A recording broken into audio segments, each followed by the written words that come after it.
জান্নাতীদের অনন্য গুণ হলো শুকরগুজার। তারা জান্নাতে গেইটে ঢুকতে না ঢুকতেই যে সৌন্দর্য দেখবে মনে করবে এটাই জান্নাত। ফেরেশতারা বলবেন, ও জান্নাতীরা, জান্নাতে এখনো প্রবেশই করো নাই, দুনিয়াতেও ছিল শুকরগুজার, অল্পতেই তুষ্ট হয়ে গিয়েছিলে, জান্নাতে এখনো প্রবেশ করো নাই, জান্নাতের দরজায় এসেছো। আল্লাহু আকবার। কেন? আল্লাহর রাসূলের বর্ণনা।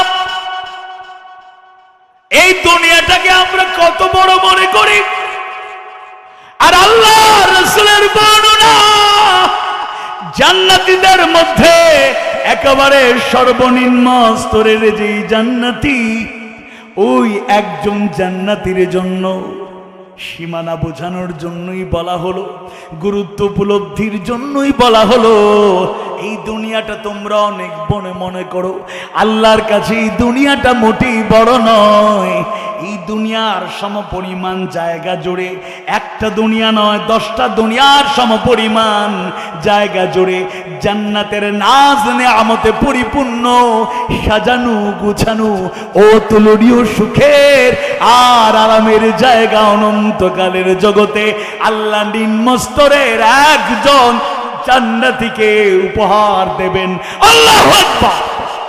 এই দুনিয়াটাই চিরস্থায়ী জগৎ নয়, আখেরাত, আলমে আখেরাতটাই চূড়ান্ত এবং ফাইনাল এন্ড লাস্ট ডেস্টিনেশন। এই আখেরাতে আবার ওই জগতে, চূড়ান্ত জগতে যখন যাব, আমরা তখন এক ভাগ থাকবো না, 2 ভাগে বিভক্ত হয়ে যাব। ওই সময় কাদের অবস্থা কি হবে, 2 ভাগে কোন ভাগে কারা থাকবো? জান্নাত আর জাহান্নামে বিভক্ত হওয়ার পরে জান্নাতে প্রবেশের সময় কি কন্ডিশন থাকবে, আর জাহান্নামের যখন আমরা যাব আমাদের কি অবস্থা হবে, এই বিষয়গুলো বলার উদ্দেশ্য হচ্ছে আমরা যেন সতর্ক হতে পারি, আমরা যেন শিক্ষা নিতে পারি। এই বিষয়ে আমি আপনাদের উদ্দেশ্যে আলোচনা করার জন্য কোরআনুল কারীমের 39 নম্বর সূরা, মক্কি সূরা, অর্থবহ তাৎপর্য মণ্ডিত সূরা, সূরা আজ-জুমারের 70, 71, 72 এবং 73, আর সুযোগ থাকলে 74, এই 5টি আয়াতে কারিমার আলোকে, কোরআন সুন্নাহর আলোকে, মুফাসসিরদের বর্ণনাকে প্রাধান্য দিয়ে বর্তমান প্রেক্ষাপটকে, আমাদের অবস্থাকে সামনে রেখে বাস্তবতার নিরিখে কথা তুলে ধরবো ইনশাআল্লাহ। ওমা তাওফীকি ইল্লা বিল্লাহ। আউযু বিল্লাহি মিনাশ শাইতানির রাজীম। বিসমিল্লাহির রাহমানির রাহিম। ওয়া উফিয়াত কুল্লু নাফসিন মা আমিলাত ওয়া হুয়া আ'লামু বিমা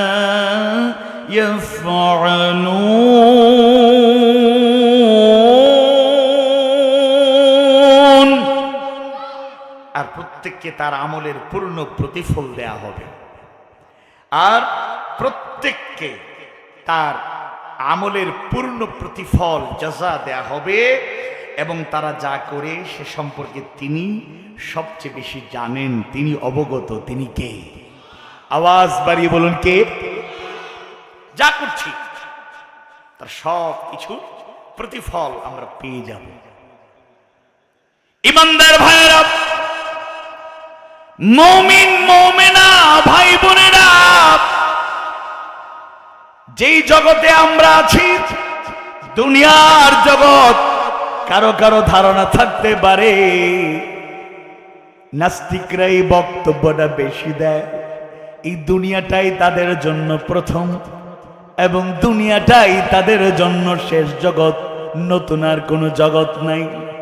তাই নাস্তিকদের মূল কথা হলো, মূল স্লোগান হলো আনসিন ইজ নাথিং। যা দেখা যায় না এগুলো কিছুই না।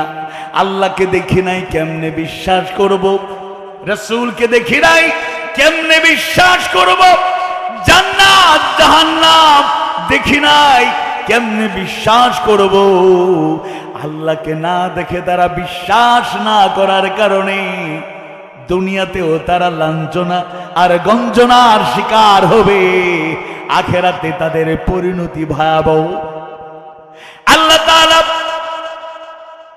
সবচেয়ে বড় সূরা, দ্বিতীয় সূরা, মাদানী সূরা, অর্থবহ তাৎপর্যমণ্ডিত সূরা সূরাতুল বাকারার শুরুতেই জানায়া দেন, বিসমিল্লাহির রহমানির রহিম, আলিফ লাম মিম, যালিকাল কিতাবু লা রাইবা ফীহি হুদাল লিল মুত্তাকিন।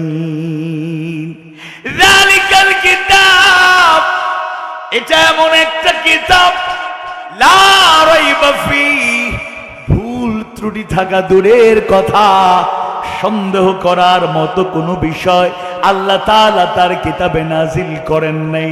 হুদাল লিল মুত্তাকিন, আর মুত্তাকি হবে যারা, হেদায়েত পাবে তারা।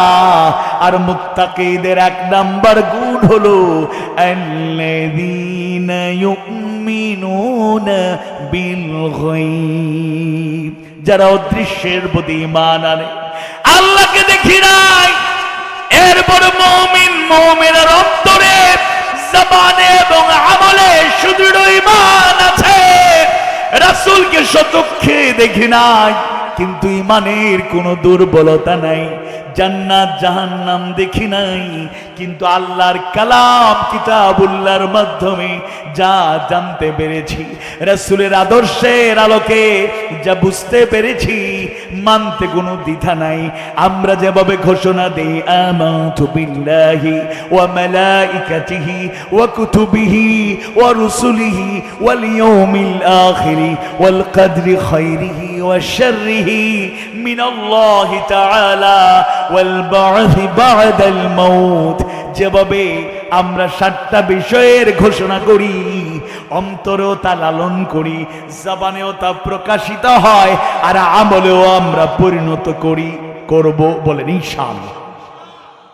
এই দুনিয়ার জীবন প্রথম কিংবা শেষ নয়, ছোট বড় সব মিলিয়ে 5টা জগতের পরিচয় আমাদের স্মরণে রাখা লাগবে। 1 নম্বর জগৎ ছিল আলমে আরওয়াহ, আমরা রূহের জগতে ছিলাম। আদম আলাইহিস সালাম থেকে শুরু করে ওই কিয়ামতের পূর্ব লগ্ন পর্যন্ত শেষ রূহ, শেষ যে মানুষটাকে প্রেরণ করা হবে, ওই মানুষ পর্যন্ত যেই রূহটা আল্লাহ সৃষ্টি আগেই করে নিলেন, রূহের একটা সমাবেশ হলো। রূহগুলোকে নিয়ে আল্লাহ তাআলা আলমে আরওয়াহ, রূহের জগতে একটা সমাবেশ করলেন। আল্লাহ তাআলা জিজ্ঞেস করেছিলেন আমাদের রূহগুলোকে, আলাস্তু বিরাব্বিকুম, আমি কি তোমাদের রব নই? ক্বালু, সবাই বলেছিলাম, বালা, অবশ্যই আপনি আমাদের রব। শাহিদ না, আমরা সাক্ষ্য দিচ্ছি। সেই কথা আর আমাদের মনে নেই। এই দুনিয়াতে আসার আগে আরেকটা ছোট্ট জগতে আমরা কিছু সময় অতিক্রম করেছি, যেই জগৎকে বলা হয় আলমে আরহাম। আলমে আরহাম, মায়ের গর্ভে আমরা ছিলাম। 100 বছর বয়স এই জমিনে অনেক মানুষ বেঁচে আছেন, আল্লাহ তাআলা হায়াত তাইয়্যিবা দান করলেন। আবার ওই সংবাদ হয়তো সবাই জানে না, ওই মমতাময়ী মা জানেন, বাবা জানেন, পরিবারের সদস্যরা হয়তো জানেন, যারা ওই সম্পদ হারিয়েছেন।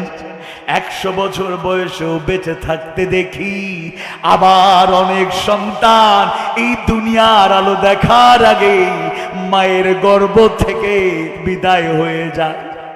দুনিয়ার মানুষ তাকে দেখতে পায় নাই, তাকে চিনতে পারে নাই, সে হায়াত পায় নাই, কিন্তু ওই মমতাময়ী মা, যেই মা কয়েকটা মাস তার গর্ভে কষ্ট করে ওই সন্তানটাকে লালন করলো, ওই সন্তান হারানোর বেদনা দুনিয়ার অন্য মানুষ বুঝতে পারবে না।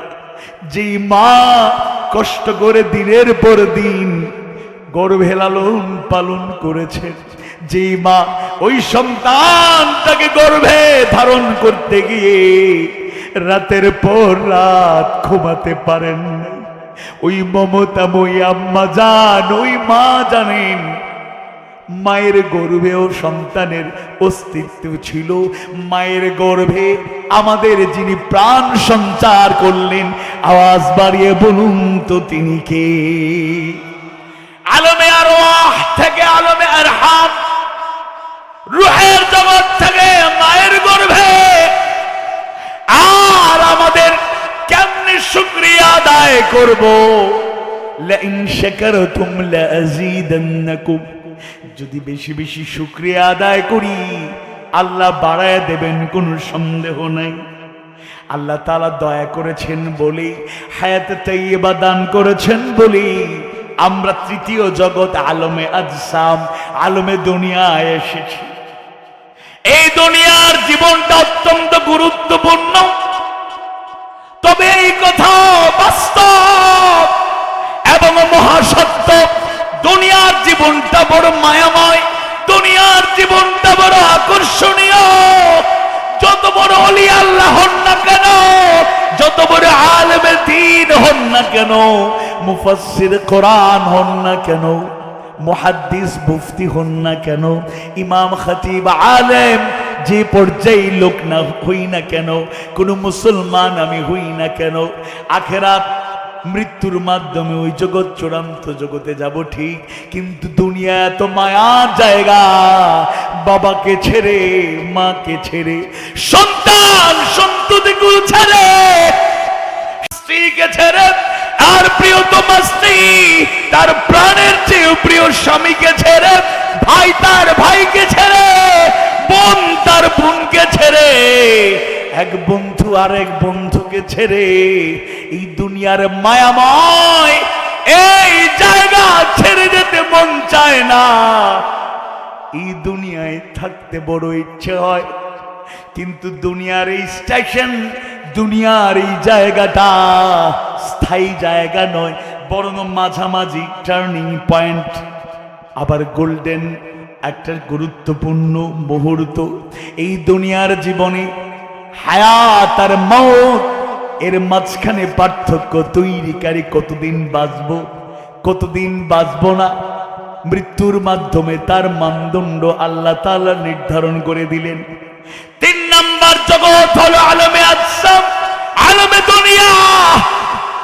এই জগতে হায়াত জিন্দেগি যতদিন পাবো, এই দুনিয়ার সুখ স্বাচ্ছন্দ্য আরাম আয়েশ ভোগ করতে পারবো, কোনো সন্দেহ নেই। কিন্তু মনে রাখতে হবে এই জগতে চিরকাল থাকতে পারবো না।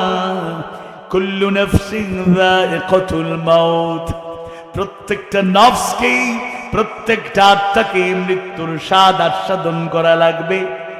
এর থেকে বড় কথা হলো মৃত্যু নিশ্চিত, সময়টাও নিশ্চিত। 80-90 বছরে বেঁচে থাকতে দেখি আবার 10-15 বছরের শিশু কিশোর গুলো দুনিয়া ছেড়ে চলে যায়।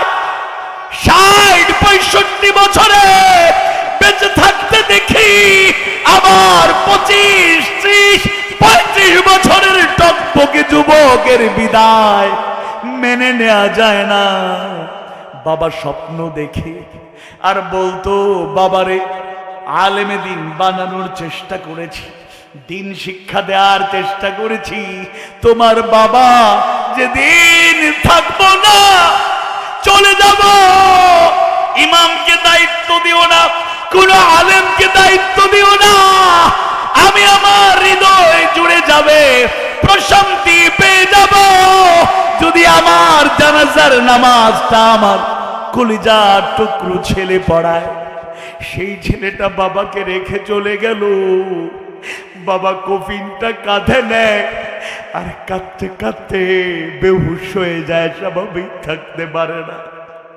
লোকেরা বলে জানাজার আগে বাবা হিসাবে কিছু বলুন, কিছুই বলতে পারে না, হাওমাও করে কাঁদে আর বলে আমি আমার সন্তানটাকে তৈরি করলাম আমার জানাজা পড়ানোর জন্য, কিন্তু আজ আমার সন্তানের জানাজা আমাকে পড়াতে হচ্ছে।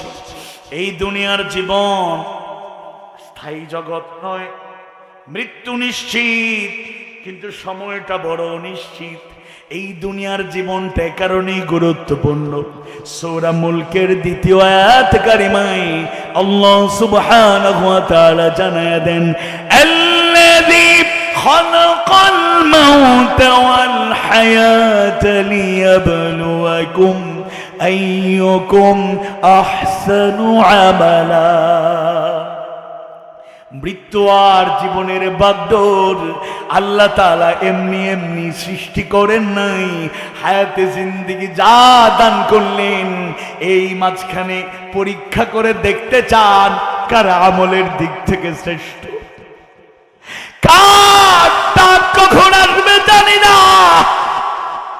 কার ডাক কখন আসবে জানি না। মালাকুল মউত যদি হাজির হয়ে যান, একটা মুহূর্ত আর সময় পাওয়া যাবে না। এত ব্যস্ত আমরা, আল্লাহর জন্য সময় দেওয়ার সময় নাই, রাসূলের জন্য সময় নাই, কোরআন হাদিস সুন্নাহর চর্চায় আমাদের সময় নাই। আমরা যুব সমাজ তাদেরকে নিয়ে স্বপ্ন দেখি, তারা আছে বিপিএল, আইপিএল, ক্রিকেট, ফুটবল, এগুলো নিয়ে। রিয়াল মাদ্রিদকে হারায়া বার্সেলোনা আবারও চ্যাম্পিয়ন, আনন্দ উল্লাস আর স্ট্যাটাস দিয়ে সময় পার করছে। অন্যদিকে আমার জীবনের খেলা কখন যে শেষ হয়ে যাবে। এই দুনিয়ায় 1000 কোটি টাকার মালিক হতে পারে, করোনাকালীন সময়ে বাংলাদেশের একেবারে 10 জনের মধ্যে একজন ধনী ব্যক্তিত্ব ব্যবসায়ী, তিনি করোনায় আক্রান্ত হয়ে গেলেন। করোনায় আক্রান্ত হওয়ার পরে হসপিটালে যান নাই, তার ঘরটাকেই তিনি একেবারেই সুন্দর করে সাজিয়ে একটা মিনি হসপিটাল বানালেন। বাংলাদেশের সব সেরা সেরা হসপিটালের সেরা সেরা ডক্টরদের দাওয়াত দিলেন আর বললেন, একটা কথা প্রসঙ্গে তিনি বললেন, আমার সম্পদ কতটুকু আপনারা কম বেশি আইডিয়া আছে, এই সম্পদের অধিকাংশ আপনাদের দিয়ে দিব, আমাকে অল্প বেঁচে থাকার তৌফিক দেন, সুযোগ তৈরি করে দেন। 1000 কোটি টাকার মালিক হতে পারে, মালাকুল মউত যখন চলে আসবে কিছুই আপনার সাথে যাবে না। সাদা কাপড়ে মোড়ানো, মাটিতে শোয়া রাখা হবে। সেই দিন আপনার একটা সম্পদের অংশ সেখানে যাবে না। হ্যাঁ, ওই সম্পদ যাবে যেগুলো আল্লাহর পথে হালাল ভাবে গ্রহণ করা হলো, হালাল ভাবে ব্যয় করা হলো। স্বার্থপরের মতো কৃপণতা করে শুধু সম্পদ আহরণ করে অট্টালিকা সম্পদের পাহাড় রচনা করেন নাই, আল্লাহর নির্ধারিত পথে আবার ব্যয় করলেন, হালাল ভাবে রুজি, হালাল ভাবে ব্যয়। এজন্য এই সম্পদ সদকায়ে জারিয়া হিসাবে জান্নাতে যাওয়ার অনন্য কারণ হতে পারে। বলুন ইনশাআল্লাহ।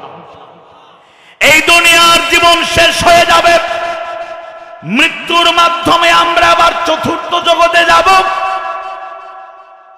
দুনিয়ার জগৎ শেষ হলেই মৃত্যুর মাধ্যমে নতুন জগতের সূচনা হয়ে যাবে। কবরের জিন্দেগিতে আমরা নতুন জগতে পদার্পণ করব, আর কিয়ামত পর্যন্ত ওই জগৎটা অব্যাহত থাকবে। আলমে বারজাখ, বারজাখ জিন্দেগি কবর থেকে শুরু হবে, কিয়ামত সংগঠিত হবে, হাশরের ময়দানে সবাই উত্থিত হয়ে যাব। আল্লাহ তাআলা সূরা আজ-জুমারের ৭০ নম্বর আয়াতে যা জানাতে চাইলেন, ওয়া উফিয়াত কুল্লু নাফসিন মা আমিলাত ওয়া হুয়া আ'লামু বিমা ইয়াফআলুন। যে যা করব সব প্রতিফল তখন পেয়ে যাব। সূরা জিলজালের সপ্তম এবং অষ্টম আয়াত কারিমায় শেষ দুইটা আয়াত কারিমায় আল্লাহ তাআলা জানায়া দেন ফামান ইয়ামাল মিসকাল যাররাতিন খায়রান ইয়ারা ওয়া মান ইয়ামাল মিসকাল যাররাতিন শাররান ইয়ারা। অনুপরিমাণ ক্ষুদ্রাতি ক্ষুদ্র পরিমাণ ভালো কাজ করলেও তাও দেখা যাবে, আর ক্ষুদ্রাতি ক্ষুদ্র পরিমাণ অনুপরিমাণ মন্দ কাজ করলেও তা দেখা যাবে। অতীতের জগৎ বিখ্যাত মুফাসসিররা উপমা দিতে গিয়ে বলেছেন অনুপরিমাণ মানে হলো সরিষার দানা পরিমাণ। কারণ ওই সময়ে চোখ দিয়ে যে ছোট্ট জিনিসটা দেখা যেত, সরিষার দানার চাইতে ছোট্ট জিনিস খালি চোখে দেখা যেত না। আবার বর্তমান যুগে যুগ উপযোগে তাফসীর যারা করেন তারা বর্ণনা করেন আগের তাফসীরও ঠিক আছে, কোনো ভুল নাই, ওইটা সময় উপযোগী ছিল। কিন্তু মাইক্রোস্কোপ যন্ত্র আবিষ্কার হওয়ার পরে, অনুবীক্ষণ যন্ত্র আবিষ্কার হওয়ার পরে এবার এমন বস্তু এমন প্রাণীর সন্ধান পাওয়া যায় খালি চোখে, এমন কি চশমা লাগিয়েও যা দেখা যায় না সেটাও দেখা যায়। আল্লাহু আকবার। সেই ক্ষুদ্র ক্ষুদ্র ভালো পরিমাণ কাজ যদি করি তাও দেখা যাবে, আবার মন্দ কাজ যা করা হবে তাও দেখা যাবে। চতুর্থ জগৎ আলমে বারজাখ, কবর থেকে কিয়ামত, হাশরের ময়দানে সবাই উত্থিত হয়ে যাব। অনেক লোক অপেক্ষা করছেন, সন্তানকে হাফেজে কোরআন বানিয়েছি, সন্তানকে আলেম বানিয়েছি, তারা সুপারিশ করে জান্নাতে পৌঁছে যাবে। নিজে নামাজ নাই, রোজা নাই, হজ নাই, যাকাত নাই, ঈমান আমলের বালাই নাই, কথায় কথায় মিথ্যা বলে, ওয়াদা রক্ষা করতে পারে না, আমানত রক্ষা করতে পারে না, অশ্লীল গালাগাল মন্দ কথা জবানে বের হয়, সুদি কারবার থেকে দূরে থাকতে পারে না, ঘুষের লেনদেন থেকে দূরে থাকতে পারে না, অবৈধ ইনকাম থেকে দূরে থাকতে পারে না। ওয়ালা তাকুলু আমওয়ালাকুম বাইনাকুম বিল বাতিল, অন্যায়ভাবে একে অপরের সম্পদ ভক্ষণ করতে আল্লাহ তাআলা নিষেধ করলেন। কোনো খবর নাই, যার যেভাবে মন চায় সেভাবে চলে, আবার স্বপ্ন দেখে সুপারিশ করে জান্নাতে নিয়ে যাওয়া হবে। সূরা ইয়াসিনে আল্লাহ তাআলা জানায় দেন আল-ইয়াওমা নাখতিমু আলা আফওয়াহিহিম ওয়া তুকাল্লিমুনা আইদিহিম ওয়া তাশহাদু আরজুলুহুম বিমা কানু ইয়াকসিবুন। মনোযোগ দিয়ে শুনুন মা বোনেরা, মনোযোগ দিয়ে শুনুন। আমার অঙ্গ প্রত্যঙ্গ আমার বিরুদ্ধে দাঁড়ায় যাবে, মুখ আমার বিরুদ্ধে কথা বলবে, হাত আমার বিরুদ্ধে কথা বলবে, আমি নিয়ন্ত্রণের বাইরে চলে যাব, সব আমার নিয়ন্ত্রণের বাইরে, আল্লাহর নিয়ন্ত্রণে। পা আমার বিরুদ্ধে সাক্ষ্য দেবে, যা অঙ্গ প্রত্যঙ্গ দিয়ে যত অপকর্ম করেছি তার পাই পাই হিসাব ওই দিন কড়ায় গন্ডায় হিসাব নিয়ে নেওয়া হবে। হাশরের ময়দানে যখন হিসাব নিকাশ শেষ, এবার কয় ভাগ? 2 ভাগ, 4টা জগৎ শেষ। এবার last and final destination, last জগৎ হলো আলমে আখিরাত। আখিরাতে যাওয়ার আগে আল্লাহ তাআলা বলবেন ইকরা কিতাবাক কাফা বিনফসিকা আল-ইয়াওমা আলাইকা হাসিবা। কি করছিলা দুনিয়ায়, কি করেছিলে তোমরা? নাও পাঠ করো, আজকে পাঠ করার জন্য তোমরাই যথেষ্ট, সব আমলনামা সংরক্ষিত। এই যে ক্যামেরাগুলো যদি আবিষ্কৃত না হতো, সিসি ক্যামেরা আবিষ্কার হয়, ভালো হয়েছে। ওই যে আগে বললাম ফামান ইয়ামাল মিসকাল যাররাতিন খায়রান ইয়ারা ওয়া মান ইয়ামাল মিসকাল যাররাতিন শাররান ইয়ারা। এভাবে কিভাবে দেখা হবে ছোট ছোট কাজ? ওই সিসি ক্যামেরাগুলোর কারণে। যদিও অন্যায়, চুরি, ছিনতাই, সন্ত্রাসী কাজ একেবারে বন্ধ হয়ে গেছে আমরা বলবো না, কিন্তু সিসি ক্যামেরা সেটআপ ঠিকঠাক থাকার কারণে অনেক ক্ষেত্রেই চুরি, ছিনতাই, খুনাখুনি বা অবৈধ কাজ সতর্কতার সাথে মানুষ করতে পারে না। আর যদি করেও ফেলে তাহলে ধরা পড়ে যায়, করেও ফেলে ধরা পড়ে যায়। শরীফ ওসমান হাদিকে গুলি করে পালিয়ে যাচ্ছে, ওই সিসি ক্যামেরাগুলো যদি না থাকতো তাহলে বুঝার কোনো উপায় ছিল না। কে বা কারা মারলো সন্দেহ করা যেত, কিন্তু একেবারে চূড়ান্ত আসামিকে ফাইন্ড আউট করা সম্ভব হতো না। তো আল্লাহর দয়ায় মানুষের ব্রেইন, মানুষের চিন্তা ভাবনা, ক্রিয়েটিভিটি থেকে মানুষ এত অসাধারণ সৃষ্টির নমুনা পেশ করছে। আজকে মানুষের সৃষ্টি বলে দিচ্ছে সব রেকর্ড হয়ে থেকে থাকে, রেকর্ড হয়ে যায়। মানুষ যা বলে, এই যে ইউটিউবাররা, ফেসবুকে যারা দিনের প্রচার করছে, সবগুলো কথা রেকর্ড হয়ে যাচ্ছে বছরের পর বছর। আগে ক্যাসেট ছিল, অডিও ভিজুয়াল। এই অডিও ক্যাসেটে আমরা হুজুরদের ওয়াজ শুনতাম, এগুলা ট্যাপ রেকর্ডার ছিল, এখন এগুলো তো চলে না। সিডি ভিসিডি এখন চলে না, ইউটিউবের যুগ আইসা ওইগুলো সব একেবারে ম্লান হয়ে গেছে, ওইগুলার কোনো মূল্য নাই। এগুলো যুগ যুগ ধরে তো মানুষের আবিষ্কৃত এই জিনিসগুলো যদি রেকর্ডে থেকে যায়, তাহলে আল্লাহর রেকর্ড করা কি কোনো কঠিন ব্যাপার? নাউযুবিল্লাহ। এই চিন্তা আনা উচিত না। সব হিসেব নিকেশ হয়ে আল্লাহ বলবেন রিপোর্ট। তবে হ্যাঁ, ভালো কাজ যারা করবে তাদের ডান হাতে রিপোর্ট দেওয়া হবে, আর যারা মন্দ কাজ করবে বাম হাতে। এবার পঞ্চম জগতে যাওয়ার পালা, শেষ জগতে যাওয়ার পালা, যেই জগতের নাম আলামে আখিরাত। আগের জগৎগুলো অস্থায়ী, দুনিয়ার জীবনও ক্ষণস্থায়ী, আর ওই জগৎ একমাত্র স্থায়ী, অনন্তকালের, যেই জগতের কোনো শেষ নাই। এবার হিসেব নিকাশ সব শেষ হয়ে যাবে, দুই ভাগে লোকেরা বিভক্ত হয়ে যাবে। ইন্নাল আবরারা লাফি নাঈম ওয়া ইন্নাল ফুজ্জারা লাফি জাহিম। ইন্নাল আবরারা লাফি নাঈম, নিশ্চয় পুণ্যবানদের কাতারে যারা শামিল হয়ে যাবে। এই দুনিয়ার জীবনে আল্লাহর গোলামি ছাড়ে নাই, রাসূলের আনুগত্য বাদ দেয় নাই, শত লোভ লালসার হাতছানি ছিল, ইমানের পথ থেকে সরে যায় নাই, কষ্ট করেও টিকে থেকেছি। জালেমরা দুনিয়ার থেকে বিদায় দেওয়ার জন্য কত নির্মম নিষ্ঠুর নির্যাতন চালালো, রিমান্ডে নিয়ে পঙ্গু বানায়া দিল, ভয় দেখাতে চোখ খুলে ফেললো, পড়ে ফেললো, ভয় দেখাতে গিয়া হাত কেটে ফেললো, ভয় দেখাতে গিয়া পা কেটে ফেললো। যারা চলে গেল শহীদ হয়ে তারা তো সৌভাগ্যবান, আবার জীবিত থেকে যারা পঙ্গু হয়ে গেল, আল্লাহর জন্য, তার রাসূলের জন্য, দিনের জন্য যারা এই কুরবানি করে, তাদেরকে যদি জিজ্ঞেস করেন আপনার চোখ উপড়ে ফেললো, অন্ধ বানায় দিল, আপনার কি কোনো আফসোস আছে? হাত কাটা লোককে বলে হাত কেটে দিল, আপনার কি কোনো আফসোস আছে? পা কাটা লোককে জিজ্ঞেস করে পাটা কেটে দিল, আপনার কি কোনো কষ্ট আছে? ওই লোকেরা বলে হ্যাঁ, একটা কষ্ট আছে। কষ্ট করতে পারে, ও হাত হারিয়ে চোখ হারিয়ে তাহলে কষ্ট, এই কষ্ট সেই কষ্ট নয়।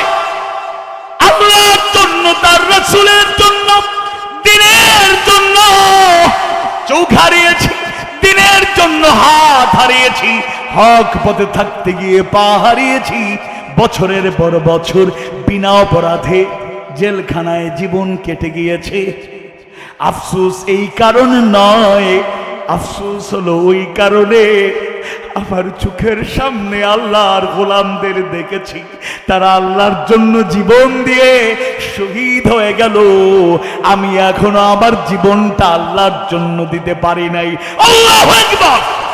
ইন্নাল্লাযীনা ক্বালু রাব্বুনাল্লাহু ثم استقاموا تتنزل عليهم الملائكة ألا تخافوا ولا تحزنوا وأبشروا بالجنة التي كنتم توعدون إن الذين قالوا নিশ্চয়ই যারা বলে, ঘোষণা করে রব্বুনাল্লাহ, আল্লাহ আমাদের রব, সুম্মাস্তাকামু, অতঃপর অটল অবিচল থাকে, তাতানাজ্জালু আলাইহিমুল মালাইকা, তাদের কাছে ফেরেশতা নাজিল হন, জানায়া দেন আল্লাহ তাখাফু, তোমরা ভয় করো না, ভয়ের কোনো কারণ নাই। ওয়ালা তাহজানু, তোমরা চিন্তা করো না, চিন্তার কোনো কারণ নাই। ওয়া আবশিরু বিল জান্নাতিল্লাতী কুনতুম তুআদুন, সেই জান্নাতের সুসংবাদ শুনে খুশি হয়ে যাও, যার ওয়াদা তোমাদের সাথে করা হয়েছে। সুবহানাল্লাহ। এজন্য আল্লাহর প্রতি যাদের ঈমান থাকে, এই দুনিয়ায় তার হাসি মুখে জীবন বিলায় দিতে চায়, দ্বীনের পথ, কোরআনের পথ, হাদিস সুন্নাহর পথ ছাড়তে চায় না। মা বোনেরা মনে করতে পারেন খুব সোজা জান্নাতে চলে যাব। ইতিহাস পড়বেন, কোরআন পড়বেন, হাদিস সুন্নাহ জানবেন। এই বাংলাদেশে আর পৃথিবীতে যেই ফ্যাসিস্টদের আবির্ভাব হয়েছে, আপনি যদি পৃথিবীর সূচনা লগ্ন থেকে তালিকা করেন, ফ্যাসিস্টদের তালিকা, জালেমদের তালিকা, বর্তমান পৃথিবীর এদের নাম অনেক পিছনে থাকবে, একেবারে শীর্ষে নাম থাকবে। যার কথা আল্লাহ জানায় দিলেন, রাসূলও জানায় গেলেন, ইতিহাস থেকে ওই কালো অধ্যায়ের রচনাকারীর নাম মুছে যায় নাই, তার নাম হলো ফেরাউন। তাদের মতো এত জালিম দুনিয়াতে এখনো আসে নাই, কারণ সে শুধু জালিম ছিল না, ফেরাউন বলতো আনা রব্বুকুমুল আ'লা, আমি হলাম তোমাদের বড় রব। নাউযুবিল্লাহ। সেই ফেরাউন যারা ঈমান আনত দুনিয়া থেকে বিদায় করার চেষ্টা করত, জুলুম চালাতো, এক পর্যায়ে তাকে খবর দেয়া হলো, ফেরাউন কি খবর? দুনিয়ায় তো একেবারে ভয়ে সবকিছু থরথর করে কাঁপছে। ঘরের খবর কি জানেন? মেসেজ পৌঁছে দিল, ঘরে যান, বিবির খবর নেন। হযরত আসিয়া আপনার আনুগত্য বাদ দিয়া আল্লাহর গোলামি গ্রহণ করে নিয়েছেন। আল্লাহু আকবার। ঘর ফিরল ফেরাউন, প্রিয়তমা স্ত্রীর কাছে জানতে চাইল, তুমি নাকি আমার আনুগত্য ছেড়ে দিয়া আল্লাহর গোলামি গ্রহণ করে নিয়েছো, তার আনুগত্য গ্রহণ করেছো। তিনি স্বীকার করে নিলেন। প্রিয়তমা স্ত্রীকে ভালোবাসা উজাড় করে ফেরাউন বুঝাতে চাইল, তোমাকে আমি কত ভালোবাসি তুমি নিজেই জানো, আর তুমিও আমাকে কত ভালোবাসো সেটাও তুমি জানো। ভালোবাসা ঠিকঠাক থাকুক, চাই না ভালোবাসায় কোনো ঘাটতি হোক। তুমি ফিরে আসো, আমার সামনে সিজদা করো, আমার অনুগত থাকো, আল্লাহকে ভুলে যাও, তার গোলামি বাদ দিয়া দাও। আসিয়ার এক কথা, জীবন যাবে, ঈমানের পথ ছাড়বো না। সুবহানাল্লাহ। বুঝিয়ে শুনে চেষ্টা করেও যখন ফেরাউন তাকে আনুগত্য স্বীকার করতে পারল না, এবার জুলুমের পথ বেছে নিল। হযরত আসিয়ার সামনে তাকে ভয় দেখানোর জন্য শহীদ করা হলো। তিনি ভয় পান নাই। দুগ্ধপোষ্য শিশুকে উত্তপ্ত তেলে ছেড়ে দিয়া দুনিয়া থেকে বিদায় করা হলো। আসিয়াকে ঈমান থেকে সরাতে পারে নাই। এবার আসিয়ার ওপর নির্যাতন শুরু, হাত পা বেঁধে নির্যাতন চালানো হয়, ঈমানের পথ থেকে সরানো যায় না। ফেরাউনের নির্দেশে এবার হযরত আসিয়ার উপর নিষ্ঠুর নির্যাতন শুরু হয়ে গেল। হাতের তালুতে, পায়ের তালুতে লোহার পেরেক গেড়ে দেয়া হলো, লোহা ঠুকে দেয়া হলো। লোহার পেরেক হাতের তালুতে, পায়ের তালুতে যখন গেড়ে দেয়া হলো, ফিনকি দিয়ে রক্ত বের হয়। হযরত আসিয়ার বড় কষ্ট হয়। ফেরাউন হুঙ্কার দেয়, বলে, ওগো আসিয়া, এখনো সময় আছে, ফিরে আসো, ধর্মীয় বিশ্বাস যা ছিল আগের জায়গায় ফিরে আসো, আমার অনুগত হয়ে যাও। আসিয়া জীবন দিতে প্রস্তুত, আল্লাহর গোলামি ছাড়তে প্রস্তুত নন। এবার ফেরাউন চূড়ান্ত ঘোষণা দিল, আসিয়া রে, এভাবে বিদায় করব না, নির্যাতন তো চলবে, সাথে সাথে জনসাধারণকে ডাকবো, সবার সামনে উলঙ্গ করে নির্যাতন করে তোকে দুনিয়ার থেকে বিদায় করব। এবার হযরত আসিয়ার আর বরদাস্ত হয় না। যেই রবের জন্য, যে আল্লাহর জন্য তিনি এই কোরবানি করছেন, এবার রবের কাছে একটা দোয়া করলেন। ফেরাউনের সামনে মাথা নত করেন নাই, তার কথা মেনে নেন নাই, দোয়া করলেন। সূরা তাহরিমে আল্লাহ তাআলা তার দোয়াটা কোট করে দিলেন। ফেরাউনের জুলুম চূড়ান্ত রূপ নিল লজ্জা, তাকে এখন ভারাক্রান্ত করলো। লজ্জার ভয় আর নির্যাতন আছে। এবার রবকে উদ্দেশ্য করে তিনি দোয়া করলেন, রব্বি বিনিলি ইনদাকা বাইতান ফিল জান্নাহ। দুনিয়ার ওই ফেরাউন আর ক্ষমতাবানদের কাছে তিনি কোনো ফরিয়াদ করেন নাই, নির্যাতন থামাও তাও বলেন নাই।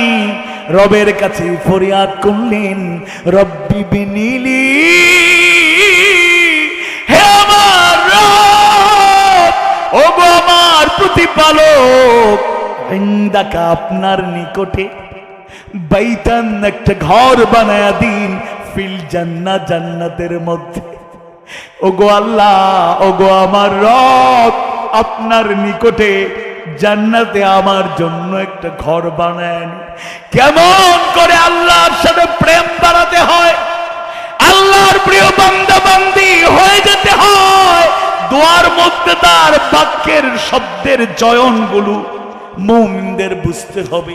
তিনি সোজা চান নাই আল্লাহ আমি শহীদ হয়ে যাব, আমাকে জান্নাত দাও, তিনি বলেন নাই রব্বি ইবনিলি, ওগো আমার রব, ইনদাকা আপনার নিকটে, কারণ আপনার জন্যই আমি কোরবানি করছি, আপনার নিকটে বাইতান ফিল জান্নাহ জান্নাতে একটা ঘর বানায়া দিন।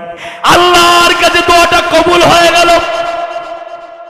রব্বুল আলামিন ফেরেশতাদের নির্দেশ দিলেন, আমার আসিয়ার বড় কষ্ট হয়, ও ফেরেশতারা যাও আসিয়ার চোখের সামনে জান্নাত তুলে ধরো।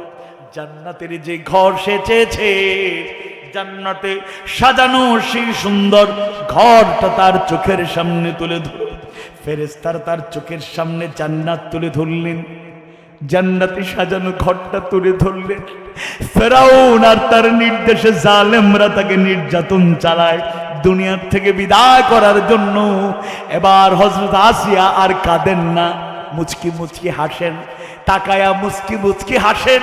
তারা অবাক হয়ে দেখলো কি এমন হাসির রহস্য কি বুঝতে পারে নাই। একদিকে নির্যাতন চালায় দুনিয়া থেকে বিদায় করার জন্য, অন্যদিকে আসিয়ার চোখের সামনে ফেরেশতারা জান্নাত তুলে ধরেছেন। জান্নাতের নাজনিয়ামত আর সুন্দর সাজানো ঘরের দিকে তাকায়া তিনি ওই দিকে আকৃষ্ট হয়ে গেলেন, মুচকি হাসি দিয়া দুনিয়া ছেড়ে চলে গেলেন, শাহাদাতের পেয়ালা পান করলেন। ফেরাউনদের হুঙ্কার আর জুলুম এক মুহূর্তের জন্য ঈমান থেকে সরাতে পারে নাই। আল্লাহু আকবার।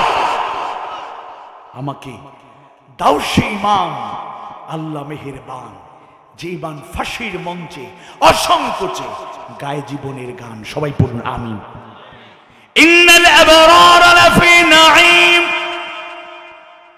কষ্ট করে হোক আরাম করে হোক, এই দুনিয়ার জীবনে যারা পুণ্য কাজ ছাড়া কিছু বুঝে নাই, লোভনীয় প্রস্তাবগুলো প্রত্যাখ্যান করেছে, আল্লাহর ভালোবাসায় মুগ্ধ হয়েছে, রাসূলের আনুগত্যে অটল অবিচল থেকেছে, তারা জান্নাতের বাসিন্দা হয়ে যাবে। ওয়া ইন্নাল ফুজ্জারা লাফি জাহিম, আর যারা পাপিষ্ঠদের কাতারে শামিল হয়ে গেল, এই দুনিয়ার মায়ায় আকৃষ্ট ছিল, আল্লাহর কথা ভুলে গিয়েছিল, রাসূলের কথা ভুলে গিয়েছিল, কোরআনের কাছে আসতে চায় নাই, হাদিস সুন্নাহর আদর্শ গ্রহণ করতে চায় নাই। আল্লাহ রাসূল উসওয়ায়ে হাসানা হিসাবে জান্নাতে যাওয়ার সহজ রাস্তাগুলো দেখিয়ে গেলেন। সে ড্যাম কেয়ার ছিল, সে মানতে চায় নাই। ই ড্রিঙ্ক এন্ড বি মেরি, তার স্লোগান ছিল খাও দাও ফুর্তি করো, আগামীকাল বাঁচবে কিনা বলতে পারো, নগদ যা পাও হাত পেতে নাও, বাকির খাতা শূন্য থাক।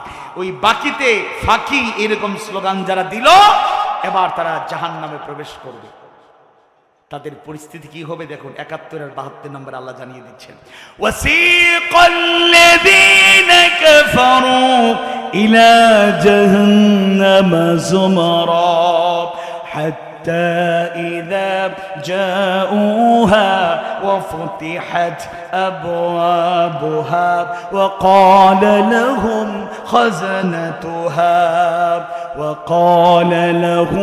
خزنتها ألم يأتكم رسل منكم يتلون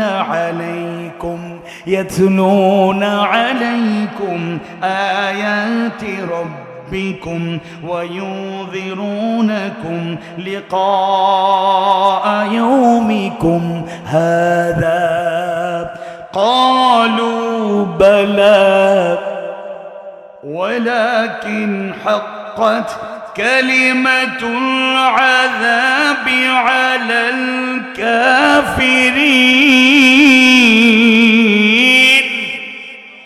জাহান্নামে নিয়ে যাওয়ার পালা। তাদের অভ্যর্থনাটা কেমন হবে, কেমন করে তাকে জাহান্নামে ঢোকানো হবে? ভাই, জাহান্নামে প্রবেশের পরে কি আযাব, এটার ব্যাপারে মোটামুটি ধারণা আছে। এবার প্রবেশের ক্ষেত্রে তাদের জন্য যে অভ্যর্থনা জানানো হবে, এটাই তো ভয়াবহ। এবার কাফেরদেরকে দলে দলে হাঁকিয়ে হাঁকিয়ে ধাক্কা দিয়ে দিয়ে জাহান্নামের দিকে নিয়ে যাওয়া হবে। অবশেষে তারা যখন এরকম গেট, কত সুন্দর ঈদগাহের গেট, ওই গেটের কাছাকাছি যখন তারা চলে আসবে, এবার তাদের জন্য দরজাগুলো খুলে দেওয়া হবে এবং জাহান্নামে যে রক্ষীরা, ফেরেশতারা দায়িত্বরত, তারা বলবেন, তাদেরকে বলবেন, তোমাদের মধ্য থেকে তোমাদের কাছে কি রাসূলগণ আসেননি, যারা তোমাদের কাছে তোমাদের রবের আয়াতগুলো তেলাওয়াত করে শোনাতেন, তেলাওয়াত করতেন, এবং এই যে একটা দিন আসবে, এই দিনের সাক্ষাৎ হবে, এই সম্পর্কে তোমাদেরকে তারা জানাননি, এরকম সতর্ক করেননি? তারা বলবে বালা, স্বীকার করে নেবে, হ্যাঁ এসেছিলেন। এরপরে আল্লাহ তাআলা বলেন ওয়ালাকিন হাক্কাত কালিমাতুল আযাবি আলাল কাফিরিন, কিন্তু কাফেরদের উপর আযাবের বাণী সত্যে রূপান্তরিত হলো, পরিণত হয়ে গেল, আর কোন সুযোগ নাই, নো চান্স। এরপরে আবার ৭২ নম্বর আয়াতে আল্লাহ বলছেন ক্বাইলা দুখুলু আবওয়াবা জাহান্নাম খালিদিনা ফিহা ফাবি'সা মাথওয়াল মুতাকাব্বিরিন। বলা হবে তোমরা জাহান্নামের দরজা সমূহে প্রবেশ করো, তাতেই স্থায়ীভাবে থাকার জন্য। খালিদিনা ফিহা, দুনিয়াতে কয়দিন ছিলেন, ক্ষণস্থায়ী, ওইরকম না, জাহান্নামে এবার প্রবেশ করুন স্থায়ীভাবে বসবাসের জন্য। ফাবি'সা মাথওয়াল মুতাকাব্বিরিন, অতএব অহংকারীদের আবাসস্থল কতই না নিকৃষ্ট। এই দুই আয়াত থেকে জাহান্নামীরা জাহান্নামে প্রবেশের একটা সিনারিও ফুটে উঠল, আর সাথে সাথে জাহান্নামে যাওয়ার দুইটা কারণ এখানে ফুটে উঠেছে। শুরুতেই ওয়াসিকাল্লাযীনা কাফারু ইলা জাহান্নামা যুমারা, যারা কুফরি করেছে তাদেরকে জাহান্নামের দিকে ঠেলে ঠেলে ধাক্কা দিয়ে দিয়ে হাঁকিয়ে হাঁকিয়ে নিয়ে যাওয়া হবে। আর লাস্টে বলা হলো ৭২ নম্বর আয়াতের শেষে ফাবি'সা মাথওয়াল মুতাকাব্বিরিন, আর অহংকারীদের আবাসস্থল কতই না নিকৃষ্ট। এই দুটি আয়াত থেকে জাহান্নামে যাওয়ার প্রধানতম দুইটা কারণ উল্লেখ করা হলো। একটা হলো কুফরি করেছে, আল্লাহর আয়াতকে মেনে নেয় নাই, অস্বীকার করেছে, রাসূলের আদর্শকে মেনে নেয় নাই, অস্বীকার করেছে। দয়া করে কেউ রাজনৈতিক ভাবে নিবেন না, সরি টু সে, যে দলই করুন কোন সমস্যা নেই, কষ্ট নিবেন না, আমরা কথা বলি হেদায়েতের উদ্দেশ্যে। অনেক লোক মনে করে যে কোরআন এটা ধর্মীয় একটা কিতাব, হাদিস সুন্নাহ রাসূলের একটা কত সুন্নতি কিতাব, কত গুরুত্বপূর্ণ, কিন্তু এই কিতাব যে কত বড় আযীম কিতাব, হাদিস সুন্নাহ যে কত বড় আযীম সুবাতাস আর সুবার্তা নিয়ে এসেছে, আমরা ফিল করি না। আল্লাহ তাআলা কোরআনের ব্যাপারে বলছেন তিবয়ানান লিকুল্লি শাই, সব কিছুর বর্ণনা এখানে আছে, পার্সোনাল লাইফ থেকে ইন্টারন্যাশনাল লাইফ, কোন ক্ষেত্রে কি সমস্যা বলুন, কোরআনের সলিউশন আছে, হাদিস সুন্নাহয় ব্যাখ্যা করে সমাধান দেয়া আছে। যেমন বাংলাদেশের একটা বড় সমস্যা, বাংলাদেশের না, পৃথিবীর অন্যতম বড় সমস্যা হলো অর্থনৈতিক ক্রাইসিসের মধ্যে, ফিনান্সিয়াল ক্রাইসিসের মধ্যে একটা বড় নজির আমরা দেখি। যেমন আপনারাই বলতে পারবেন, এটার জন্য ইকোনমিক্সের বিশাল জ্ঞান লাগবে না, আপনাকে অর্থনীতিবিদ হইতে হবে না। যেমন বাংলাদেশে দুইটা সিনারিও, ধনীরা দিন দিন ধনী হচ্ছে, আর আমরা গরিবরা দিন দিন গরিব থেকে যাচ্ছি, আরো গরিব হচ্ছে।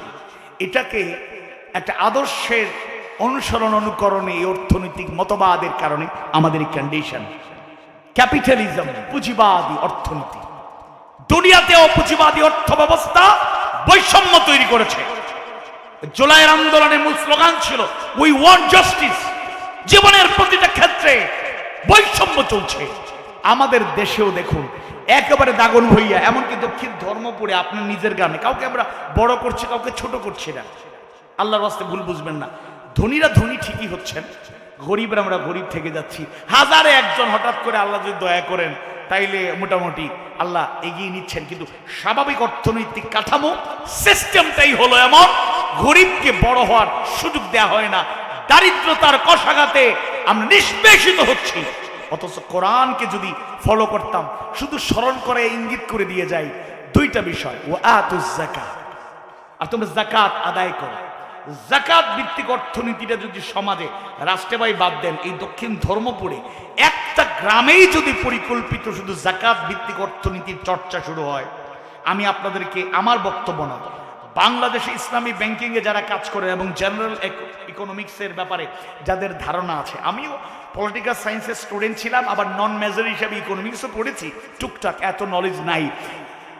তাদের গবেষণার একটা রেজাল্ট কয়েক বছর আগে প্রকাশিত হয়েছে, বাংলাদেশে যেই পরিমাণ লোকের উপর যাকাত ফরজ, তারা যদি যাকাতটা হক আদায় করে পরিকল্পিত ঠিকঠাক যাকাত দেয়, 10-15 বছর, হাইয়েস্ট 20 বছরের মধ্যে বাংলাদেশের দারিদ্রতা বলতে কিছু থাকবে না।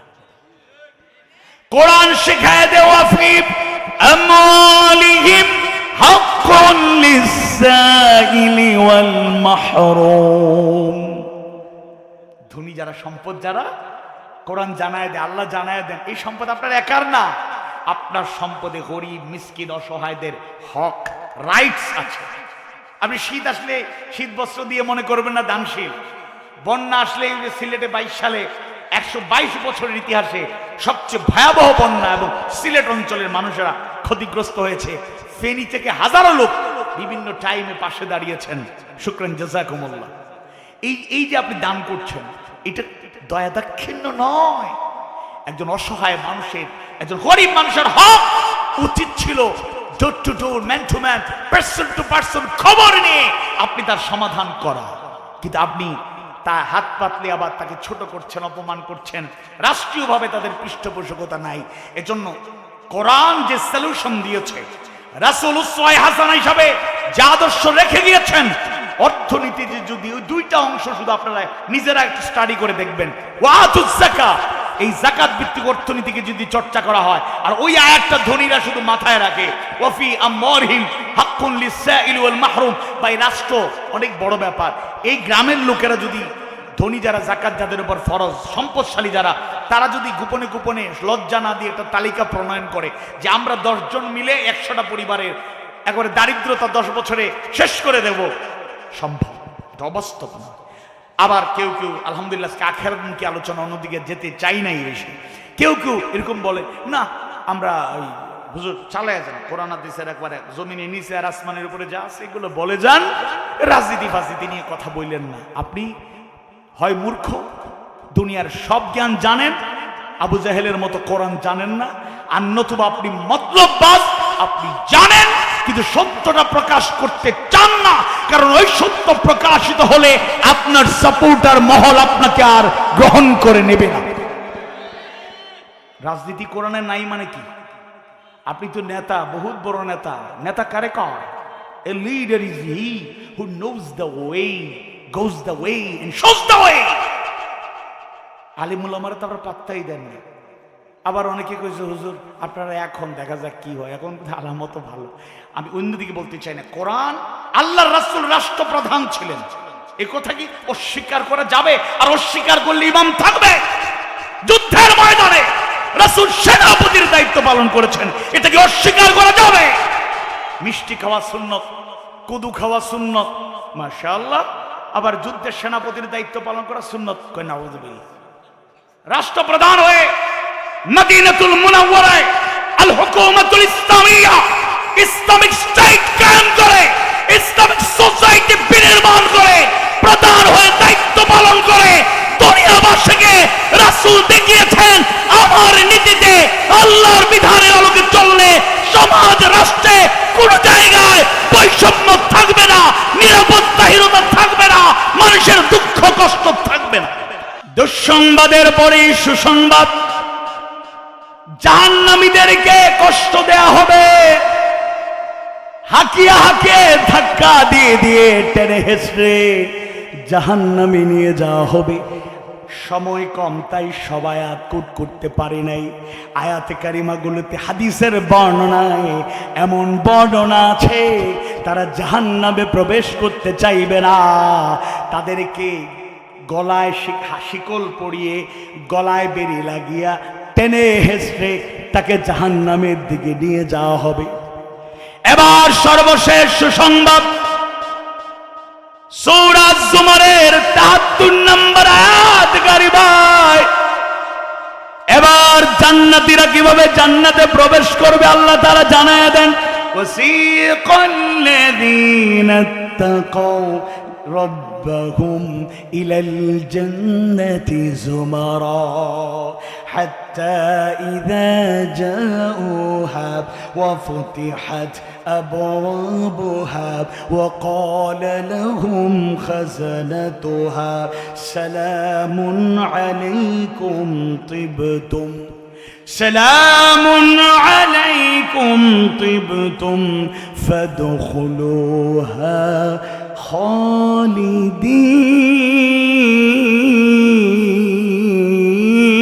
খালিদিন। আর যারা তাদের রবকে ভয় করেছে তাদেরকে দলে দলে জান্নাতের দিকে নিয়ে যাওয়া হবে। অবশেষে যখন তারা সেখানে পৌঁছে যাবে তখন তাদের জন্য জান্নাতের দরজাগুলো উন্মোচিত হয়ে যাবে। ফেরেশতারা তাদেরকে জানাবেন, সালাম, তোমাদের প্রতি সালাম, তোমরা ভালো ছিলে, অতএব স্থায়ীভাবে থাকার জন্য এখানে তোমরা প্রবেশ করো, জান্নাতে প্রবেশ করো। সুবহানাল্লাহ। একটা ব্যাখ্যা শিক্ষণীয়, সেটা হচ্ছে কাফিরদেরকে হাঁকিয়ে দলে দলে নিয়ে যাওয়া হবে। জুমারা শব্দের ব্যবহার করা হয়েছে। মুত্তাকিদের ব্যাপারেও তো একই শব্দ, একই রকম বর্ণনায় আসলো। তো জান্নাতীদেরকে আবার দলে দলে হাঁকিয়ে নেওয়ার প্রয়োজন হবে। অন্যতম একটা কারণ হলো জান্নাতীরা অল্পেই তুষ্ট ছিল, জান্নাতীদের অনন্য গুণ ছিল, তারা শুকরগুজার। ফাযকুরুনি আযকুরুকুম ওয়াশকুরুলি ওয়ালা তাকফুরুন। সূরাতুল বাকারা 122 নম্বর আয়াত কারিমায় 152 নম্বর আয়াত কারিমায় আল্লাহ তাআলা জানায় দেন, ফাযকুরুনি, সুতরাং আমাকে তোমরা স্মরণ করো, আযকুরুকুম, আমি তোমাদেরকে স্মরণ করব, ওয়াশকুরুলি, আবার শুকরিয়া আদায় করো, ওয়ালা তাকফুরুন, অস্বীকার করো না, অকৃতজ্ঞ হয়ে যেও না। দুনিয়ার জীবনে যারা শুকরগুজার, জান্নাতীদের অনন্য গুণ হলো শুকরগুজার। তারা জান্নাতে গেইটে ঢুকতে না ঢুকতেই যে সৌন্দর্য দেখবে মনে করবে এটাই জান্নাত। ফেরেশতারা বলবেন, ও জান্নাতীরা, জান্নাতে এখনো প্রবেশই করো নাই, দুনিয়াতেও ছিল শুকরগুজার, অল্পতেই তুষ্ট হয়ে গিয়েছিলে, জান্নাতে এখনো প্রবেশ করো নাই, জান্নাতের দরজায় এসেছো। আল্লাহু আকবার। কারণ আল্লাহর রাসূলের বর্ণনা,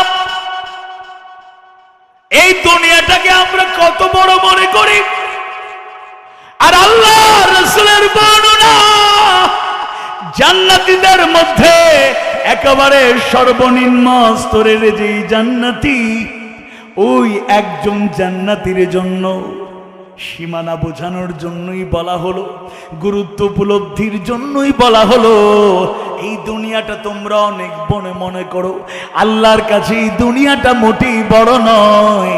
এই দুনিয়ার সমপরিমাণ জায়গা জুড়ে একটা দুনিয়া নয়, 10টা দুনিয়ার সমপরিমাণ জায়গা জুড়ে জান্নাতের নাজ নেয়ামতে পরিপূর্ণ, সাজানো গুছানো অতুলনীয় সুখের আর আরামের জায়গা অনন্তকালের জগতে আল্লাহ নিম্নস্তরের একজন জান্নাতীকে উপহার দেবেন। আল্লাহু আকবার। একজন 10টা দুনিয়া আর 10 শতক জায়গার জন্য মার্ডার হয়, 5 শতক জায়গার জন্য মার্ডার হয়। এই যে ঈদগাহ হয়েছে মোশাররফ ভাই, 1 ডিসেম্বর 2 ডিসেম্বর 29 ডিসেম্বরের উপরে এই ঈদগাহ দাঁড়িয়ে আছে, বলেন আলহামদুলিল্লাহ। আর এই 29 ডিসেম্বর না, 1-2 ডিসেম্বরের জন্য ভাই ভাইকে মার্ডার করে। বাবাকে চাপ দেয় সন্তানেরা, আব্বা কোন দিন আপনি চলে যাবেন, তাড়াতাড়ি বুঝাইয়া দেন সবকিছু, নতুবা আপনি চলে গেলে তো আমরা ভাই বেরাদারা মারামারি করব। দুনিয়াতে সামান্য জায়গা জমির জন্য আমরা কত মারামারি করি, আহা। আর জান্নাতে একজন জান্নাতি, এই তুমি বলো, একজন জান্নাতি কতটুকু জায়গা পাবে? 10টা দুনিয়ার সমপরিমাণ। 10টা দুনিয়ার সমপরিমাণ জায়গা জুড়ে কয়জন জান্নাতীর জন্য? একজন জান্নাতীর জন্য একটা জায়গা নির্ধারণ করা, সাজানো গোছানো। সুবহানাল্লাহ। জান্নাতীরা যারা থাকবে গেটে সেই সৌন্দর্য দেখে মুগ্ধ হয়ে মনে করবে এটাই জান্নাত। ফেরেশতারা বলবেন সামনে এগিয়ে যাও, জান্নাত মাত্র গেটে এসেছো। ও বান্দা, দুনিয়ার জীবনে শুকর গুজার ছিলে, আরো সামনে যাও, তাই হাঁকিয়ে নিয়ে যাওয়া লাগবে, জান্নাত পর্যন্ত নিয়ে যাওয়া লাগবে। এই দুনিয়া কত লোভের জায়গা, মোহনীয় হাতছানি। 2 বন্ধু সমপর্যায়ের চাকরিজীবী, একজন যেই বেতন পায় তা দিয়ে প্রিয়তমা স্ত্রীর হক পুরোপুরি আদায় করে না, স্ত্রীকে পুরোপুরি খুশি করতে পারে না, বাবা মাকে খুশি করতে পারে না, সন্তানগুলোকে খুশি করতে পারে না, ভাইরাও নারাজ, বোনেরাও নারাজ। মাঝে মাঝে স্ত্রী বান্ধবীর সাথে গল্প করে, আরে তোর কপাল তো চাঁদি কপাল, ভাই বলার আগে দিয়ে দেয়, আমার জামাই তো কি বলবো, আর আমার কপাল। ওই 1 বছর আগে বলছিলাম এরকম একটা বায়না, অল্প দেবো ইনশাল্লাহ, 1 বছর চলে গেল, দিল না। আর আরেক বন্ধু চাকরি করে একই পুষ্টে সমান বেতন, হঠাৎ করে স্ত্রীকে এসে বলে, এই চোখ বন্ধ করো, সারপ্রাইজ আছে। কি সারপ্রাইজ? এই সামনে একটা অনুষ্ঠান আছে না, তোমার বান্ধবীর বিয়েতে যাবা? হ্যাঁ, একটা সারপ্রাইজ। চোখ খোলো, খইলা দেখে 1,25,000 টাকার শাড়ি। আমি এই তো শাড়ি নতুন দিয়েছেন মাত্র ওই দিন, আবার 1,25,000 টাকা দিয়ে শাড়ি আনা দরকার। আরে সারপ্রাইজ দিলাম, এক জায়গায় ভালো একটা সুযোগ সুবিধা হয়েছে, এখন তোমারে কিছু দিব না, আমার তো মন তৃপ্ত হয় না। নাও এই 1,25,000 টাকার শাড়ি পইড়া আর বান্ধবীর বিয়েতে যাবার। আর সব বান্ধবীরা বলবে, আরে আমাদের অমুক তো সকিনা তো সবচেয়ে সুখে আছে। কিন্তু হালাল আর হারামের বাস বিচার নাই, হালাল আর হারামের কোন চিন্তা নাই। দুনিয়া, আদম সন্তানরা দুনিয়া খাইয়া মাটি খাইলেও তাদের পেট ভরে না। সমান বেতনে চাকরি করে একজন 1,00,000 টাকার উপহার নিয়ে আসে, 1,25,000 টাকার শাড়ি, আরেকজন 2,500 টাকা দিয়েও ভালো একটা ড্রেস তাকে উপহার দিতে পারে না। অন্যতম বিষয় হলো হালাল আর হারাম, হালাল আর হারাম, হালাল আর হারাম। তাই পরিবারের অভিভাবক যারা, পরিবারের সদস্যরা তাদেরকে জাহান্নাম থেকে বাঁচান, নিজেরাও জাহান্নামের আগুন থেকে বাঁচুন। হালাল হারাম বিশ্লেষণ করে চলুন। হালাল ভাবে যদি আল্লাহ কোটি কোটি টাকার মালিক বানায়, আল্লাহর শুকরিয়া আদায় করবেন। ইচ্ছা করে দারিদ্রতা, বিপদ, মুসিবত কামনা করতে আল্লাহ রাসূল নিষেধ করেছেন। আমরা সব সময় দোয়া করব, রব্বানা আতিনা ফিদ দুনিয়া হাসানা وفي الآخرة حسنة وقنا عذاب النار হে আমার রব, হে আমার প্রতিপালক, দুনিয়াতে হাসানা দান করুন আর আখিরাতেও হাসানা আমি চাই, আর জাহান্নামের আগুন থেকে বাঁচতে চাই। শুকরগুজার বান্দারা এই কথা ঠিক বাবাকে খুশি করতে পারলো না, মাকে খুশি করতে পারলো না, প্রিয়তমা স্ত্রীকে খুশি করতে পারলো না, সন্তানগুলোকে খুশি করতে পারলো না, কিন্তু এমন ভাবে জীবনটা যাপন করেছে, খুশি হয়ে গেছেন এক আজিম সত্তা, তিনি কে? দুনিয়ার সবাই যদি খুশি হয়ে যায় আর আমার আল্লাহ যদি নারাজ হয়ে যান, আমার দুনিয়াও শেষ, আখিরাতও শেষ। আর আল্লাহ যদি খুশি হয়ে যান, দুনিয়ার জীবনে যদি কিছু নাই থাকে, আফসোসের কোনো কারণ নাই, আফসোসের কোনো কারণ নাই, হতাশ হওয়ার কোনো কারণ নাই, নিরাশ হওয়ার কোনো কারণ নাই। জান্নাতের নিয়ামত আমি কেমনে বুঝাবো?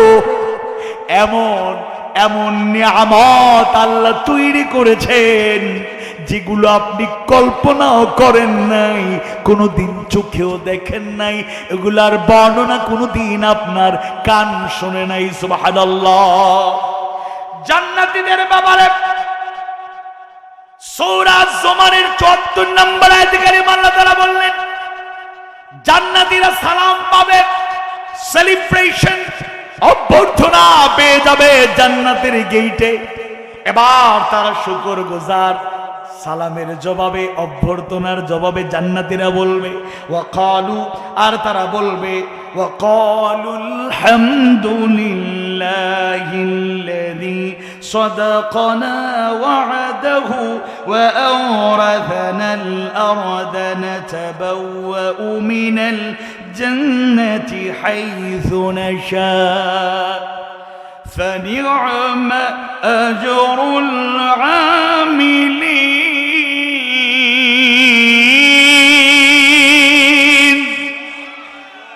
তো জান্নাতীরা বলবে আলহামদুলিল্লাহ, সমস্ত প্রশংসা কার? পরে সকল প্রশংসা আল্লাহ, যিনি আমাদের প্রতি তার ওয়াদাকে সত্য করেছেন আর আমাদেরকে জমিনের অধিকারী করেছেন। মুফাসসিরা বলেন জান্নাতের অধিবাসী করেছেন। আর আমরা জান্নাতে যেখানে ইচ্ছা বসবাসের জায়গা করে নেব। অতএব নেক আমলকারীদের প্রতিফল কতই না উত্তম। সুবহানাল্লাহ। আমরা সেই কাতারে থাকতে চাই নাকি চাই না? চাই নাকি চাই না? চাই নাকি চাই না? আমি অনুরোধ করব, নাম্বার 1, দুইটা রিকোয়েস্ট। এক, মুমিন মুমিনা আমাদের বোনেরাও যারা শুনছেন, মায়েরাও যারা শুনছেন, মনোযোগ দিয়ে শুনবেন। আপাতত দুইটা প্রেসক্রিপশন, দুইটা পরামর্শ, দুইটা অনুরোধ। এক, আমরা সবাই মুমিন মুমিনা, আমরা সবাই মুসলমান, কিন্তু একটু আত্মপর্যালোচনা করে নিজেকে তৈরি করতে হবে। 3টা গুণ যদি থাকে, 3টা বৈশিষ্ট্য থাকে, 3টা শর্ত পূরণ করলে আমি মুমিন মুমিনা। 1 নাম্বার হলো তাসদীকু বিল জিনান, অন্তরে সুদৃঢ় ঈমান লাগবে। 2 নাম্বারে হলো ওয়াল ইকরারু বিল লিসান, মৌখিক স্বীকৃতি প্রকাশ, দাওয়াত। এটাও আমরা, এটা ঠিকঠাক, অন্তরের খবর আমরা ভালো জানি না, একমাত্র জানেন কে? তাহলে অন্তরে ঈমান, জবানে ঈমান। আর 3 নাম্বারটা অত্যন্ত গুরুত্বপূর্ণ, ওয়াল আমালু বিল আরকান, কাজের মাধ্যমে বাস্তবায়ন, কাজে ঈমানদার হওয়া। আমি এমন ঈমানদার হতে চাই না ইচ্ছে করে নামাজ ছেড়ে দেই, আমি এমন ঈমানদার হতে চাই না ঈমানদারও দাবি করি আবার হক আদায় করে রোজা রাখি না। আমি এমন ঈমানদার হতে চাই না হজ ফরজ হজ করি না, গাফলতি করি, আবার হজ করলেও হজের শিক্ষা গ্রহণ করতে পারি না। আমি এমন ঈমানদার হতে চাই না যাকাত ফরজ নিয়মিত যাকাত দেই না। আমি এমন ঈমানদার হতে চাই না কথা বললে মিথ্যা বলি, ওয়াদা করলে রক্ষা করতে পারি না, আমানতের খেয়ানত করি, রাগ উঠে গেলে, ঝগড়া লাগলে গালি দেই। এই 4টা আবার মুনাফিকের বৈশিষ্ট্য। ইদা হাদ্দাসা কাযাবা ওয়া ইদা ওয়া'আদা আখলাফা ওয়া ইদা আতুমিনা খানা আর অন্য হাদিসে আসলো 4টা। আরেকটা হলো ওয়াইজা খাসামা ফাজারা, ঝগড়া লাগলেই রাগ উঠলেই গালি দেয়। এটা মুমিনের বৈশিষ্ট্য না। কথা যদি বলতেই হয় কাউলান সাদীদা, সত্য কথা বলবেন। কথা যদি বলতেই হয় কাউলান মারুফা, উত্তম কথা বলবেন। কথা যদি বলতেই হয় কাউলান কারীমা, সম্মানজনক কথা বলবেন। কথা যদি বলতেই হয় কাউলান লাইয়িনা, নরম নরম কথা বলবেন। বলেন ইনশাআল্লাহ। তাহলে 1 নম্বর ইমানদার, কথা কাজে ইমানদার হইতে হবে। অন্তরে ইমান, জবানে ইমান, আমলে ইমান। আর আমলের ক্ষেত্রে 2টা পরিত্যাজ্য বিষয়। একটা হলো শিরক, ইন্না শিরকা লা যুলমুন আযীম, শিরক থেকে দূরে থাকতে পারি। আর আরেকটা হলো বিদআত মুক্ত আমল। বিদআত মুক্ত আমল, একটা শিরক মুক্ত ইমান আর 2টা বিদআত মুক্ত আমল। তাহলে 1 নম্বর ইমান আর 2 নম্বর হলো আমলে সালেহ। আমলে সালেহের ক্ষেত্রে বললাম বিদআত মুক্ত আমল। আর একটা অনুরোধ করে শেষ করব, সেটা হচ্ছে আমরা আংশিক আমল করব না, পরিপূর্ণরূপে আমল করব। আল্লাহ যা আদেশ করেছেন 100% মেনে নেব। আল্লাহ যা নিষেধ করেছেন তার থেকে দূরে থাকব। রাসূল যা বলেছেন করেছেন, সম্মতি দিয়েছেন, এগুলোকে গ্রহণ করব। রাসূল যা বলেন নাই, করেন নাই, সম্মতি দেন নাই, তার সাথে কোনো মুসলমানের সম্পর্ক নাই। তার সাথে কোনো মুসলমানের সম্পর্ক। 39 নম্বর সূরা, সূরা আজ-জুমারের 70 থেকে 74 নম্বর আয়াত থেকে আমরা মৌলিকভাবে 3টা শিক্ষা নেব। 1, আমরা যা করছি সবগুলোর প্রতিফল আমরা পাবো। এই জন্য দুনিয়ার জীবনটাকে, প্রত্যেকটা মুহূর্তকে প্রপারলি ইউটিলাইজ করতে হবে। প্রপারলি ইউটিলাইজ করতে হবে। এই 1 সেকেন্ড হইতেও একটু মুহূর্তের দরকার। 1 বলে তো একটু থেমে এরপরে 2। 1 সেকেন্ডের ভরসা নাই, 1 মুহূর্তের ভরসা নাই। So be careful. প্রতিটা মুহূর্তকে যেন আমরা কাজে লাগাতে পারি, এর জাযা আমরা আখিরাতে গ্রহণ করে জান্নাতে যেতে চাই। 2 নম্বর শিক্ষণীয় কথা হলো জাহান্নামের পথ যে কত কঠিন, জাহান্নামীদের অবস্থা কত ভয়াবহ, তার থেকে বেঁচে থাকার চেষ্টা করব। 3 নম্বরে জান্নাতে যাওয়ার স্বপ্ন দেখব। জান্নাতে যাওয়ার জন্য আয়াতে তাকওয়া আর শুকরগুজারি 2টা গুণের কথা বলা হয়েছে। এই গুণগুলো যেন অর্জন করতে পারি। কথাবার্তায় ভুল ত্রুটি হলে আল্লাহ তাআলা ক্ষমা করুন। শিক্ষণীয় যে কথাগুলো জবান থেকে বের হয়েছে, আল্লাহ তাআলা আমাদেরকে আমল করার তৌফিক দিন। আমাদের মোশাররফ ভাই সহ এক ঝাঁক পরম শ্রদ্ধেয় মুরব্বীরা এবং এক ঝাঁক তরুণ যুবকরা আমাদেরকে ভালোবাসা দিয়ে যে সম্মানটুকু দেখালেন, আল্লাহ তাআলা তাদের মর্যাদা বাড়ায় দিন। আর আমাদের সবাইকে দুনিয়া আখিরাতে কামিয়াব হওয়ার মতো ঈমান আমল দান করুন। সুবহানাকা আল্লাহুম্মা ওয়া বিহামদিকা আশহাদু আল্লা ইলাহা ইল্লা আনতা আস্তাগফিরুকা ওয়া আতুবু ইলাইক।